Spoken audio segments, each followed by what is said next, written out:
오순절 주일에 우리 주님께 예배하기 위해서 이 자리에 함께 모여주신, 함께 나와주신 여러분, 우리 사랑하는 로고스 가족 한 분 한 분을 우리 주 예수 그리스도의 이름으로 환영하고 축복합니다.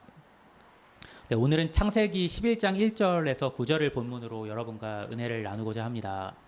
네, 오늘 본문이 창세기라는 것을 확인하시고 여러분이 혹시 무슨 생각을 하셨나요? 혹시 지난주일 나눈 말씀 생각하시지 않으셨어요? 지난주일에 우리가 나눈 말씀은 성경의 마지막 책인 요한계시록, 그것도 마지막 장 요한계시록 22장의 말씀이었습니다. 네, 오늘은 완전히 정반대로 하나님께서 우리에게 성경의 첫 번째 책인 창세기의 말씀을 주셨습니다. 그런데요, 하나님께서 오늘 우리에게 주신 창세기 본문은요, 분명 성경의 첫 번째 책인 창세기에 속한 본문이지만 또 동시에 우리가 이게 처음이잖아요. 창세기는 처음이라고 이제 생각하기가 쉬운데 동시에 또 무슨 생각을 할 수 있냐면요, 창세기 11장은 한 역사의 대단원에 해당해요. 그러니까 지난주일에는 우리가 이제 전체 역사 요한계시록까지 해가지고 요한계시록 성경 전체의 역사의 대단원을 우리가 살펴봤다면요, 오늘 창세기 11장은 하나의 작은 하나의 역사의 대단원을 말씀하고 있는 구절들입니다. 네, 제가 지금 말씀드리고 있는 한 역사, 한 작은 역사 말씀을 드리는데요. 네, 어떤 역사를 말하는 거냐면 우리가 원 역사라고 부르는 역사 이야기를 말하는 거예요. 그러니까 창세기가 1장부터 50장까지 있잖아요. 근데 창세기 1장에서 11장까지의 내용을 보면은요, 좀 뭔가 달라요. 그러니까 창세기 12장부터는 뭔가 구체적으로 사람들, 우리가 생각할 수 있는 사람들, 역사적으로 생각할 수 있는 그런 사람들의 이야기라면은 창세기 1장에서 11장까지는 뭔가 조금 그렇게 구체적이지 않고 좀 뭔가 추상적으로 들리기도 하고 약간 그런 내용들이 좀 많이 있다는 걸 알 수 있거든요. 성격이 조금 다르다는 걸 알 수 있는데요. 이 창세기 1장에서 11장까지에 담겨 있는 역사는 다른 역사들과 좀 구분되는 그 다른 역사들 이전에 있었던 원 역사에 대한 이야기입니다. 그리고 말씀드린 대로 창세기 11장은 그 원 역사의 마지막 대단원에 해당하는 부분입니다. 원역사라는 말 이전에 들어보셨는지 모르겠는데 오늘 확실하게 들으셨죠? 네, 제가 지난주일에 말씀드린 중요한 내용이 하나 있었는데 성경이 어떤 내용이다라는 말씀을 제가 드렸어요. 지난주일에 제가 뭐라고 말씀드렸죠? 성경은 하나님께서 택하신 이스라엘 백성의 역사를 담은 책이다, 이렇게 제가 말씀을 드렸죠. 그런데 하나님께서 그렇게 이스라엘이라는 한 특정한 백성을 택하시기 이전에 한 사람을 먼저 택하셨어요. 그 한 사람이 누굴까요? 네, 지난주일에 제가 잠깐 들려드린 야곱을 떠올리셨을 수도 있을 것 같아요. 왜냐하면 야곱의 다른 이름이 이스라엘이었으니까 이스라엘의 뿌리는 사실 야곱에서부터 나왔다고 할 수 있겠죠.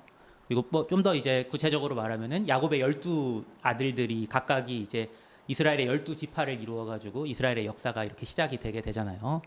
하지만요, 야곱보다 더 거슬러 올라가서 하나님께서 야곱 이전에 이미 이스라엘이라는 백성을 세우기 위하여서 택하신 한 인물이 있었습니다.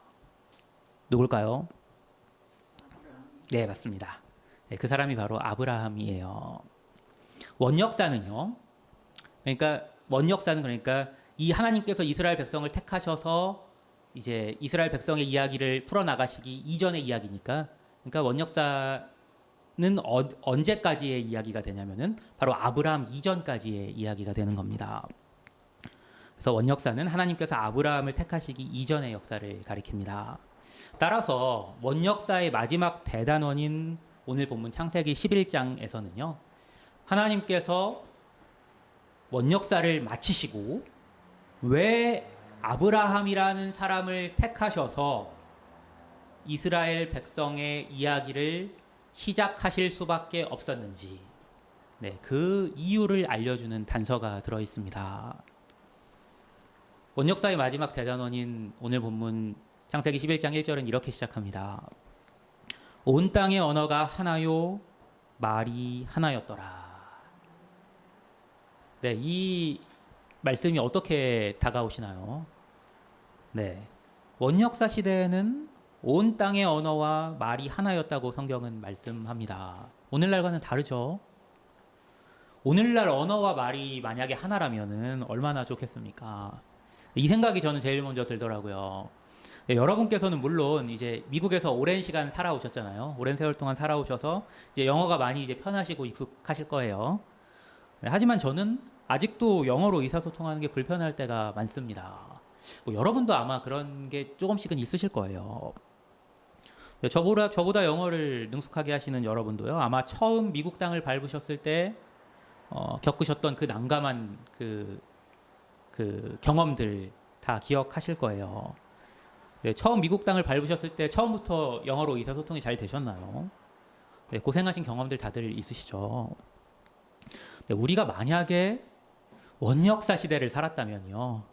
그러면 이런 불편을 감수하지 않아도 되었을 겁니다.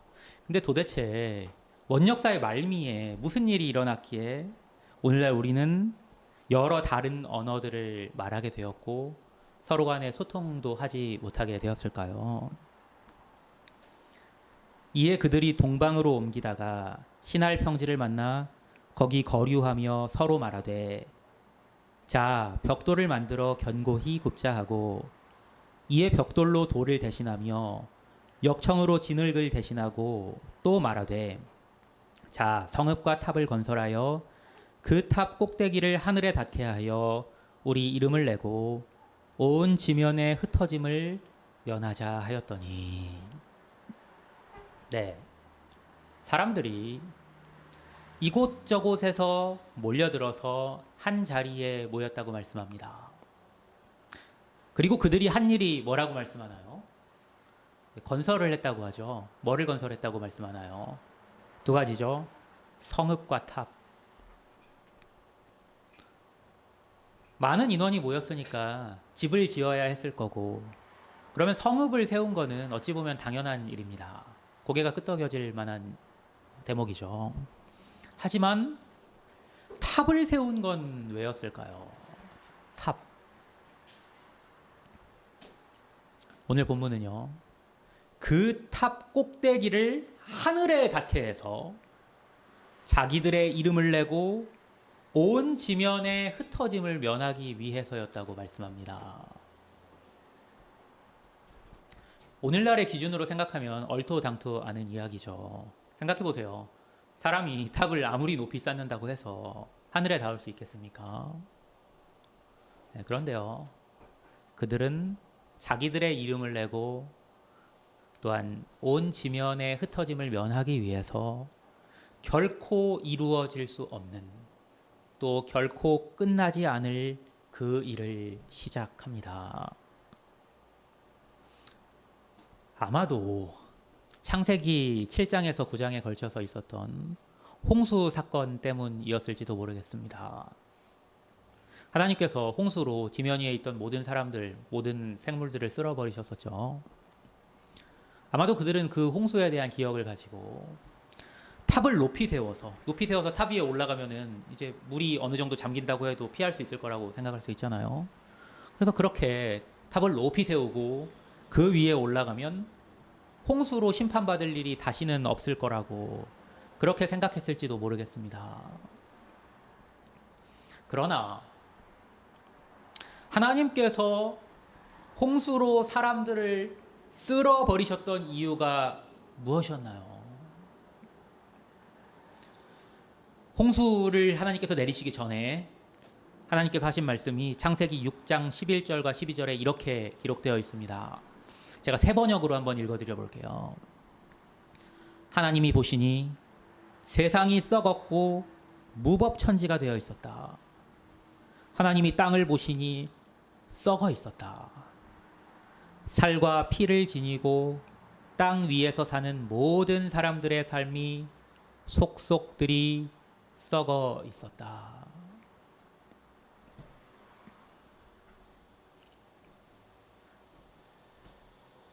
악한 행위로 인하여서 사람들의 악한 행위로 인하여서 하나님께서 홍수로 사람들을 쓸어 버리셨던 겁니다. 하나님께서 우리의 악한 행위로 인하여서 우리를 심판하실 때 우리는 어떻게 해야 합니까? 여러분은 어떻게 하시겠습니까? 회개하고 하나님 앞에 우리 스스로를 깨끗하게 해야 합니다. 지난주일 요한계시록 말씀 기억하시죠? 지난주일 요한계시록 22장에서 하나님께서 마지막 날을 살아가는 우리로 지켜야 할 것으로 무엇을 말씀하셨습니까? 자기 두루마리를 빠는 자가 되라고 말씀하셨죠. 그러나 원역사 시대의 마지막 사람들은 자기 행위를 깨끗하게 함으로 심판을 면할 생각을 한 것이 아니라 오히려 자기 이름을 내고 자기 몸을 건사함으로 심판을 피할 생각을 합니다. 하나님께서 그것을 보시고 어떻게 하셨을까요? 여호와께서 사람들이 건설하는 그 성읍과 탑을 보려고 내려오셨더라. 여호와께서 이르시되 이 무리가 한 족속이요 언어도 하나이므로 이같이 시작하였으니 이후로는 그 하고자 하는 일을 막을 수 없으리로다. 자, 우리가 내려가서 거기서 그들의 언어를 혼잡하게 하여 그들이 서로 알아듣지 못하게 하자 하시고 여호와께서 거기서 그들을 온 지면에 흩으셨으므로 그들이 그 도시를 건설하기를 그쳤더라. 그러므로 그 이름을 바벨이라 하니 이는 여호와께서 거기서 온 땅의 언어를 혼잡하게 하셨음이니라. 여호와께서 거기서 그들을 온 지면에 흩으셨더라. 이렇게 창세기 1장에서 11장이 기록하고 있는 원역사는 하나님께서 사람들의 언어를 혼잡하게 하여 사람들을 온 지면에 흩으심으로 사람들의 계획을 무산시키시는 장면으로 끝납니다. 하나님의 입장에서 한번 생각해 보십시오. 하나님께서 얼마나 마음이 아프셨겠습니까?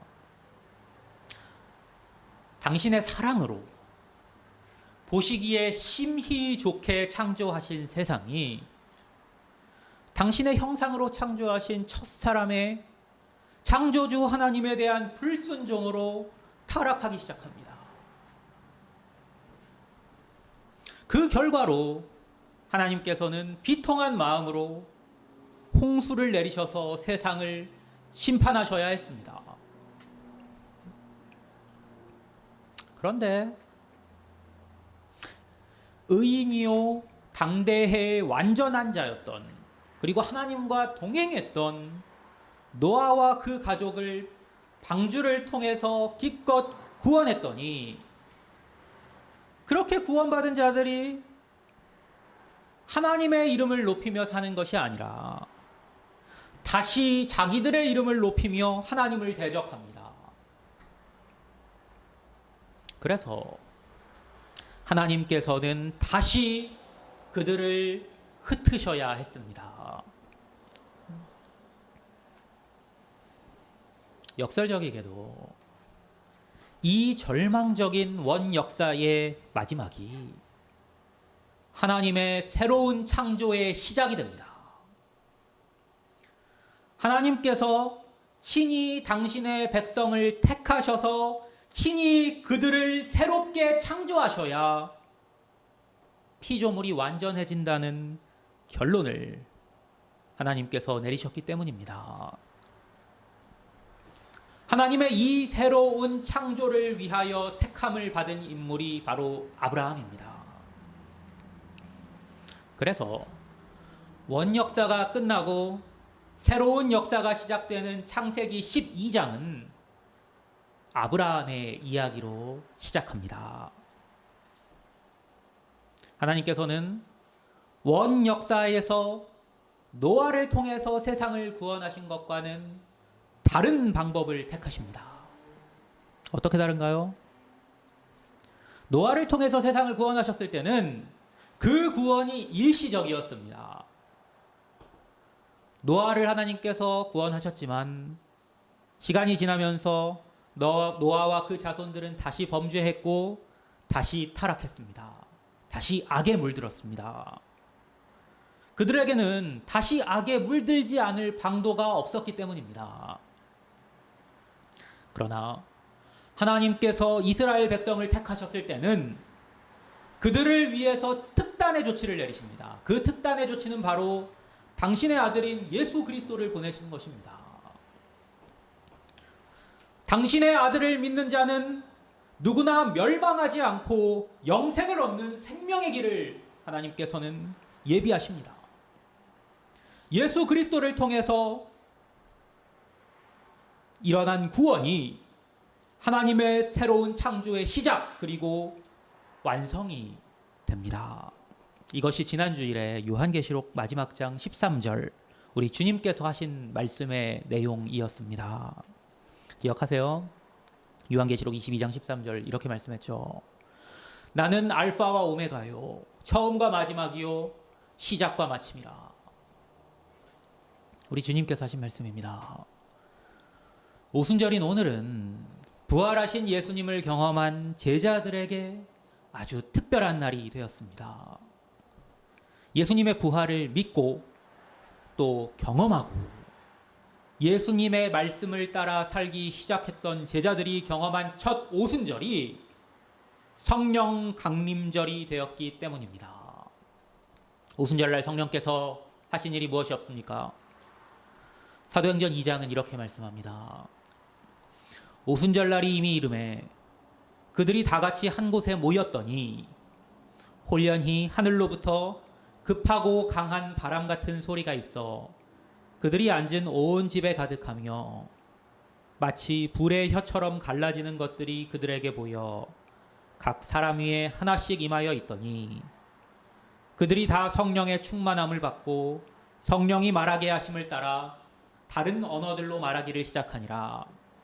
그때 경건한 유대인들이 천하 각국으로부터 와서 예루살렘에 머물러 있더니 이 소리가 나매 큰 무리가 모여 각각 자기의 방언으로 제자들이 말하는 것을 듣고 소동하여 다 놀라 신기하게 여겨 이르되 보라 이 말하는 사람들이 다 갈릴리 사람이 아니냐. 우리가 우리 각 사람이 난 곳 방언으로 듣게 되는 것이 어찌 됨이냐.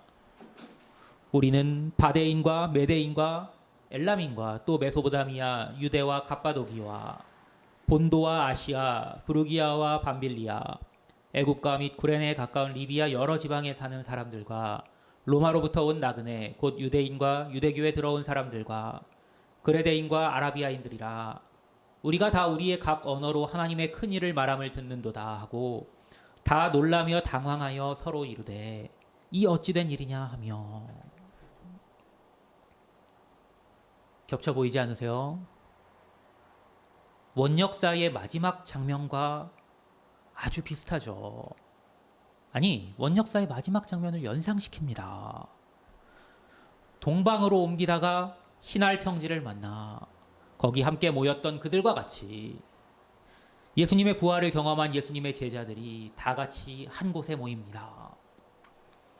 여호와께서 하늘로부터 그곳에 내려오셨던 것과 같이 하늘로부터 급하고 강한 바람 같은 소리가 있어 제자들 위에 성령께서 내려오십니다. 여기까지는 원역사의 마지막 장면 그대로입니다. 그러나 오순절날 성령께서 하신 일은 원역사의 마지막 장면에서 여호와께서 바벨에서 하신 일과 정반대의 일이었습니다. 원역사의 마지막 날엔 언어가 혼잡해져 사람들이 서로가 하는 말을 알아들을 수가 없어졌는데 오순절엔 사람들이 성령이 말하게 하심을 따라 다른 언어들로 말했을 때 모두가 그 말을 알아들을 수 있게 되었다고 말씀합니다. 그때도 지금도 사람들은 모두 소동했지만 그 소동의 이유와 내용은 완전히 달랐습니다.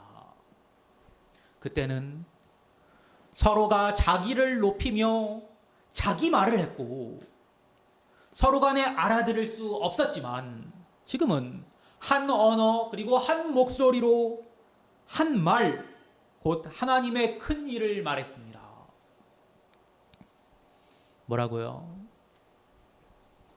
이전에는 자기를 높이는 말을 했는데 이제는 하나님을 높이며 하나님을 찬양했습니다.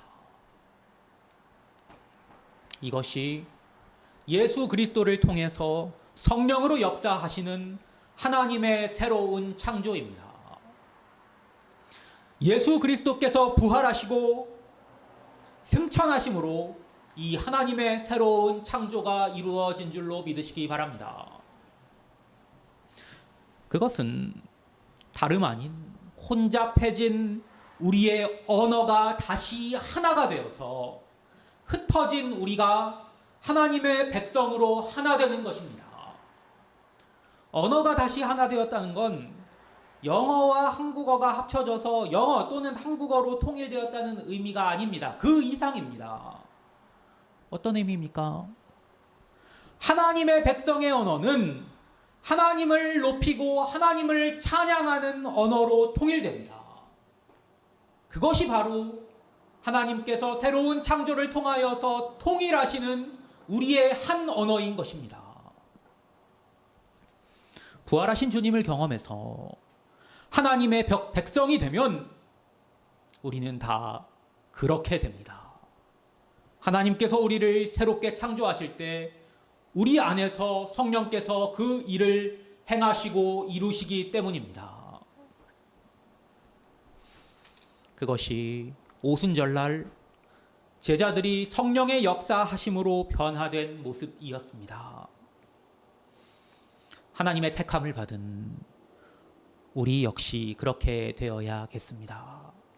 우리의 언어가 성령께서 우리 안에서 역사하심으로 인해 나오는 하나님을 높이고 하나님을 찬양하며 하나님께 감사와 영광을 올려드리는 말 되기 원합니다. 여러분 모두가 그렇게 되시기를, 그렇게 변화되시기를 우리 주님의 이름으로 간절히 축원합니다. 기도하겠습니다.